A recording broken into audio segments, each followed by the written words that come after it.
Movie की कहानी शुरू होती है शिगेहिको नाम के एक बच्चे से जो कि अपनी माँ के लिए एक गिफ्ट लेकर जा रहा था। उसकी माँ हॉस्पिटल में एडमिट थी और शिगेहिको के फादर शिगेहारू अपनी वाइफ रियोको के साथ थे। रियोको अपनी आखिरी समय में थी और डॉक्टर भी रियोको को बचा नहीं पाते हैं।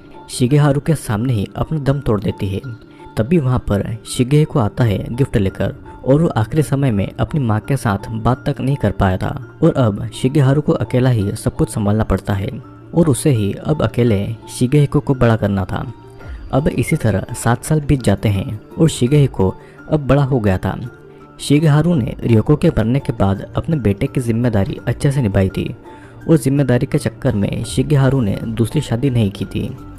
अब एक दिन रात को खाने के समय शिगेहिको अपने फादर से दूसरी शादी के बारे में पूछ लेता है और शिगेहारू तब तो इस बात का कोई जवाब नहीं देता है, लेकिन वो अंदर ही अंदर अपने अकेलेपन के बारे में जरूर सोचता था। अब अगले दिन शिगेहारू अपने दोस्त यासुहिसा से मिलता है और यासुहिसा एक फिल्म डायरेक्टर था। शिगेहारू अपने दोस्त को बताता है कि वो फिर से शादी करना चाहता है, लेकिन आजकल की लड़कियों में वो बात नहीं रही और उसे एक सिंपल सी लड़की चाहिए थी जिसे सिंगिंग, डांसिंग या किसी भी चीज़ का शौक हो।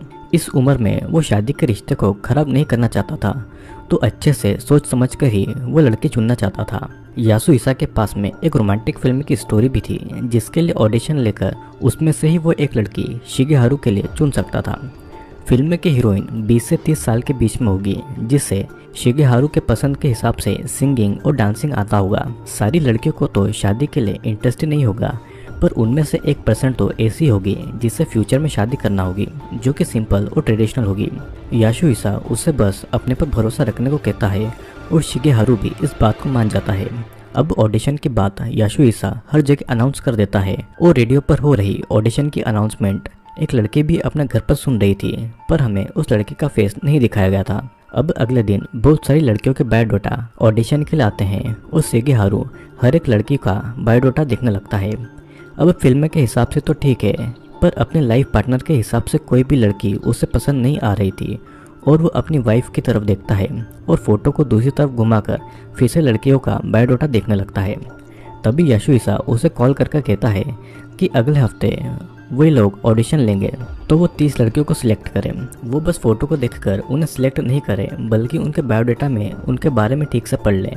कॉल कट करने के बाद में शिगेहारू 30 लड़कियों को सिलेक्ट करने में लग जाता है और तभी शिगेहिको आकर कहता है कि वो आज रात को अपने गर्लफ्रेंड के साथ में डिनर के लिए जा रहा है। शिगेहारू उसे बेस्ट विशेस देकर भेज देता है और उन सभी लड़कियों में से उसे एक लड़की बहुत ज़्यादा पसंद आती है। यासुहिसा की पसंद बिल्कुल उसकी वाइफ रियोको की तरह मिलती थी और उस लड़की का पूरा नाम असामी था। शिगेहारू असामी के बारे में पढ़ता है। असामी ने 12 साल तक क्लासिकल बैले की ट्रेनिंग ली थी। वो एक एक्ट्रेस तो नहीं थी, लेकिन उसे फिल्म की स्टोरी पसंद आई थी तो वो इस फिल्म को करना चाहती थी।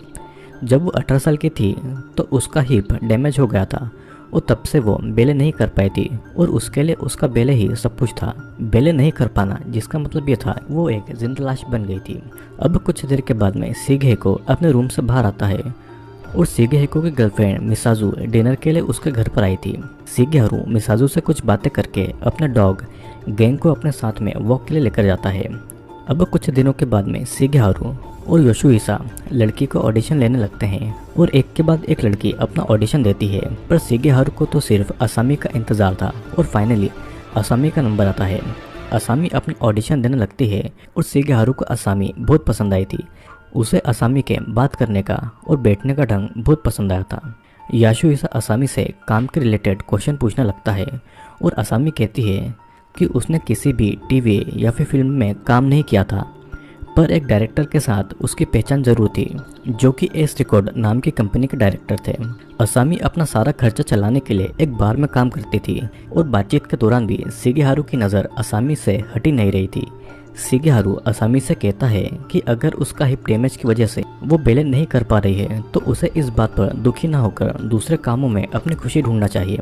असामी को भी उसकी ये बात सुनकर बहुत अच्छा लगता है और अपना ऑडिशन खत्म होने के बाद में असामी वहाँ से चली जाती है। शिगेहारू यासुहिसा से कहता है कि असामी उसे बहुत पसंद आई है, पर यासुहिसा को असामी कुछ ठीक नहीं लगी थी और उसे असामी में कुछ गड़बड़ नज़र आ रही थी, पर शिगेहारू उसकी बात पर ज़्यादा ध्यान नहीं देता है। अब रात को शिगेहारू असामी को कॉल करता है और कुछ समय के लिए उससे मिलकर बात करने को कहता है। असामी भी अगले दिन मिलने के लिए रेडी हो जाती है। फिर शिगेहारू काफी खुश था क्योंकि वो असामी से मिलने वाला था। तभी याशुहिसा उसे कॉल करता है। वो कहता है कि उसने असामी के कहे अनुसार एस रिकॉर्ड पर कॉल किया था, पर वो कंपनी तो बंद पड़ी है और वहाँ का डायरेक्टर 1 साल से गायब है। याशुहिसा को असामी के बारे में कुछ ठीक नहीं लग रहा था, पर फिर भी याशुहिसा की बातों को नज़रअंदाज करके शिगेहारू अगले दिन असामी से मिलने जाता है। दोनों की बातचीत बहुत अच्छी चल रही थी और तभी शिगेहारू उसी डायरेक्टर मिस्टर शिमाडा के बारे में असामी से पूछता है। असामी कहती है कि वो कभी उस डायरेक्टर से मिली नहीं है, वो तो बस ऑडिशन की वजह से ऐसे ही झूठ बोल रही थी ताकि उसका इंप्रेशन अच्छा रहे। शिगेहारू तो असामी की खूबसूरती में ही खो गया था, तो वो इन सब बातों पर ज़रा भी ध्यान नहीं देता है और दोनों फिर खाना खाते हैं। असामी कहती है कि जब उसे फ्री समय मिले तब वो उसे मिलना चाहेगी और उसका कोई भी दोस्त नहीं है, पर शिगेहारू के साथ मिलकर उसे अच्छा लगता था। शिगेहारू भी ये सुनकर बहुत ज़्यादा खुश होता है और दोनों फिर अपने अपना रास्ते चले जाते हैं। अब शिगेहारू याशुहिसा से जाकर मिलता है और वो कहता है कि उसे फिल्म का तो पता नहीं, पर असामी के अंदर उसे अपनी फ्यूचर वाइफ मिल चुकी है। याशुहिसा उसे जल्दबाजी करने के लिए मना करता है क्योंकि आखिरकार वो है तो कोई अनजान लड़की ही, और अगर देखा जाए तो इतनी अच्छी लड़की का बॉयफ्रेंड ना हो, ये बात कुछ हजम नहीं हो रही थी। असामी ने जिस बार के बारे में कहा था जहाँ पर वो काम करती थी, वो बार तो कब का बंद हो चुका था और ऐसा कोई नहीं था जो कि असामी को जानता हो। और शिगेहारू कहता है कि अगर कोई प्रॉब्लम आई तो वो उसे संभाल लेगा। असामी के आगे शिगेहारू को तो कोई बात नजर नहीं आ रही थी और याशुहिसा शिगेहारू को असामी को कॉल करने से मना कर देता है और वो उसे कुछ दिन रुकने के लिए कह देता है। शिगेहारू भी इस बात को मानकर वहाँ से चला जाता है, पर शिगेहारू खुद को रोक नहीं पाता है और उसे असामी को कॉल करने का बहुत मन कर रहा था। असामी भी अपने घर पर शिगेहारू के कॉल का ही वेट कर रही थी और फिर रात को शिगेहारू को अपनी वाइफ रियोको का सपना आता है, जिसके बाद में शिगेहारू को असामी की बहुत याद आ रही थी, तो वो अगले दिन उसे कॉल करता है। शिगेहारू फिर असामी को डेट के लिए पूछता है और असामी भी इसके लिए मान जाती है। असामी के घर पर एक अजीब सी चीज नोटिस करते हैं, जैसे कि कोई इंसान एक बक्से में बंद हो और वो बक्सा हिल भी रहा था। दोनों फिर डेट के लिए मिलते हैं और उन दोनों का डेट काफी अच्छा चल रहा था। शिगेहारू असामी को उसके फैमिली के बारे में पूछता है और असामी कहती है कि उसकी फैमिली ने शिबा नाम के एक शहर में एक नया घर खरीदा है और पिछले महीने ही वे लोग वहाँ पर शिफ्ट हुए हैं, पर वो अपने फादर के इतने ज़्यादा क्लोज नहीं हैं। शिगेहारू असामी से उसके काम करने वाली बार के बारे में पूछता है और असामी कहती है कि वो अभी भी वहाँ पर काम कर रही है। वो बार गिंजा 4th स्ट्रीट में है और उस बार का नाम स्टैनफिश है। शिगेहारू उस बार में जाना चाहता था, पर असामी कहती है कि ओनर को ये पसंद नहीं होगा, तो वो उससे वहाँ पर मिलने नहीं आए। शिगेहारू भी असामी की बात मान जाता है और शिगेहारू कहता है कि स्पॉन्सर के लिए उन्होंने मूवी कुछ समय के लिए रोक दी है और असामी कहती है कि उसके लिए यही बहुत है कि वो उससे मिल पाई है, क्योंकि उसका पहले कोई नहीं था जिससे कि वो अपनी हर बात शेयर कर सकती थी। वही उसकी लाइफ में पहला आदमी था जो कि उसे सपोर्ट कर रहा था और वो उसे समझता भी था। घर जाते समय कार में शिगेहारू असामी की नेक्स्ट डेट के लिए पूछता है और असामी कहती है कि उसे जब सही लगेगा वो उसे कॉल करे और वो डेट के लिए आ जाएगी। अब रास्ते में ही असामी कार को रोककर अपने घर के लिए निकल जाती है। शिगेहारू के घर पर पहुंचते ही उसका बेटा उससे पूछता है कि क्या उसे अपनी गर्लफ्रेंड मिल गई है, जिस पर शिगेहारू हाँ कहता है। इसे सुनने के बाद में उसके बेटे को बहुत खुशी होती है कि उसके फादर की लाइफ में कोई लड़की आ गई है और वो कहता है कि असामी को वो जल्दी प्रपोज कर दे। फिर शिगेहारू भी असामी को जल्दी शादी के लिए प्रपोज करने वाला था और शिगेहिको से भी जल्दी मिलाने वाला था। अब अगले दिन शिगेहारू और असामी एक होटल रूम में जाते हैं और रूम के अंदर असामी लाइट बंद करके अपने कपड़े उतारकर बेड पर लेट जाती है। वो शिगेहारू को अपने पास बुलाती है और शिगेहारू अपने कपड़े उतारने वाला था, पर असामी उसे ऐसा करने से रोक देती है और अपनी बॉडी पर लगे निशानों को दिखाती है। असामी कहती है कि जब वो छोटी थी तब उसकी बॉडी पर ये जले हुए निशान बने थे, जिस पर शिगेहारू कहता है कि इन सब निशानों के बाद भी वो बहुत ज़्यादा खूबसूरत लग रही है, जिसके जवाब में असामी कहती है कि तुम बस मुझे ही प्यार करो और किसी को नहीं। फिर शिगेहारू और असामी दोनों इंटीमेट होते हैं और इंटीमेट होने के बाद शिगेहारू जब नींद से उठता है तब असामी वहाँ से जा चुकी थी।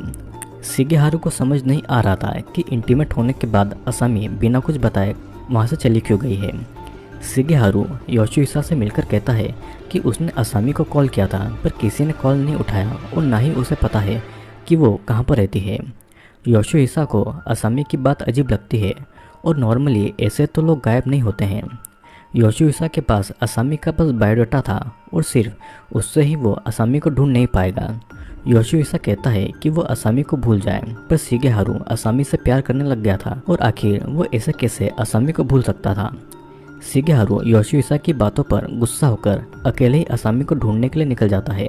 असामी का बायोडाटा देखकर शिगेहारू शिमांडा बैलेट स्टूडियो जाता है, जहाँ पर असामी बैले सीखा करती थी, लेकिन अब उस जगह को बंद कर दिया गया था और वहाँ पर अब कोई बैले नहीं सिखाता था। लेकिन शिगेहारू वहाँ के दरवाजे पर लगी लकड़ियों को तोड़कर अंदर चला जाता है। वहाँ पर व्हीलचेयर पर बैठा एक बूढ़ा आदमी पियानो बजा रहा था।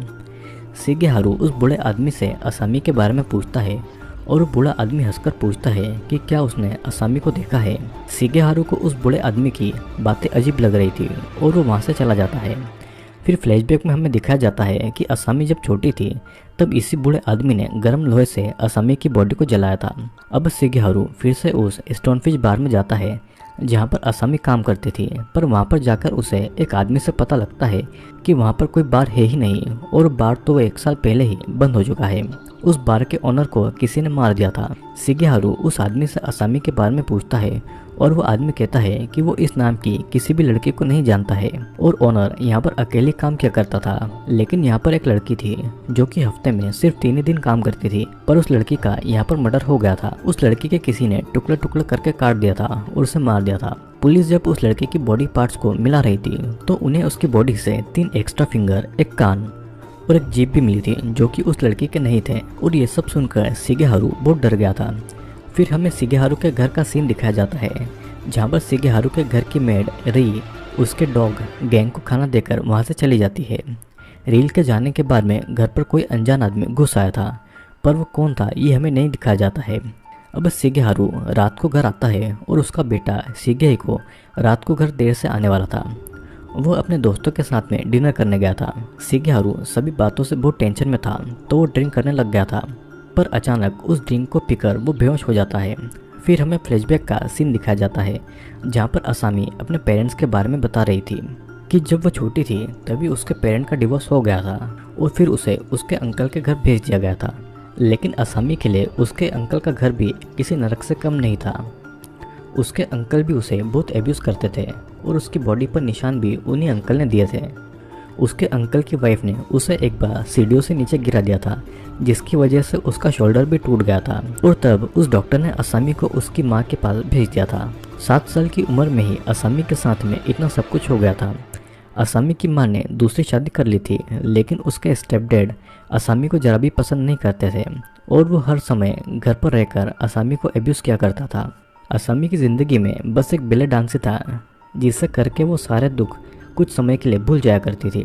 लेकिन उसके हिप का एक्सटेंड होने के बाद में उसकी इकलौती खुशी बेले भी उससे छीन गई थी। असामी कहती है कि ये सब जानकर भी अगर तुम मुझसे प्यार नहीं करते तो मेरी लाइफ से जा सकते हो, पर शिगेहारू उसे छोड़कर जाना नहीं चाहता था। फिल्म का एक सीन ऐसा भी आता है जब शिगेहारू की मन की बात दिखाई जाती है कि शिगेहारू की वाइफ रियोको उसे कह रही थी कि असामी उसके लिए सही लड़की है और तभी उसे ऐसा लगता है कि असामी उसके पास आकर उसे प्लेजर देने लगी है। और एक ही पल में शिगेहारू को असामी में उसके ऑफिस में काम करने वाली लड़की दिखाई देती है और एक ही पल में वही लड़की बदलकर उसे उसके बेटे की गर्लफ्रेंड मिसिजो नजर आती है जो कि उसे प्लेजर दे रही थी। शिगेहारू उस लड़की को खुद से दूर करता है और अचानक उसे वही बोरी दिखाई देती है। उस बोरी से एक आदमी निकलता है जिसके 2 पैर नहीं थे और 3 फिंगर भी नहीं थी और उसका एक कान भी नहीं था और यहाँ तक कि उसकी जीभ भी नहीं थी। उस आदमी की ऐसी हालत देखकर शिगेहारू शॉक्ड हो जाता है। फिर असामी एक बर्तन में उल्टी करके अपनी उल्टी उस आदमी को खाने को देती है और वो आदमी इतना ज़्यादा भूखा था कि वो असामी की उल्टी को ही खाने लगता है। शिगेहारू को असामी में छोटी असामी नज़र आती है जो कि उससे कहती है कि तुम बस मुझसे प्यार करोगे और किसी और से नहीं। तभी वहाँ पर असामी के स्टेप फादर गर्म लोहा लेकर असामी के पास आते हैं और तभी हमें बड़ी असामी दिखाई देती है जिसके प्राइवेट पार्ट को उसके स्टेप फादर ने गर्म लोहे से जला दिया था। दूसरे सीन में असामी एक तार लेकर अपने स्टेप फादर के पास आती है और उसी तार से उसका गला घोटकर अपने स्टेप फादर को मार डालती है और असामी का स्टेप फादर भी खुशी खुशी अपनी मौत को एक्सेप्ट कर लेता है।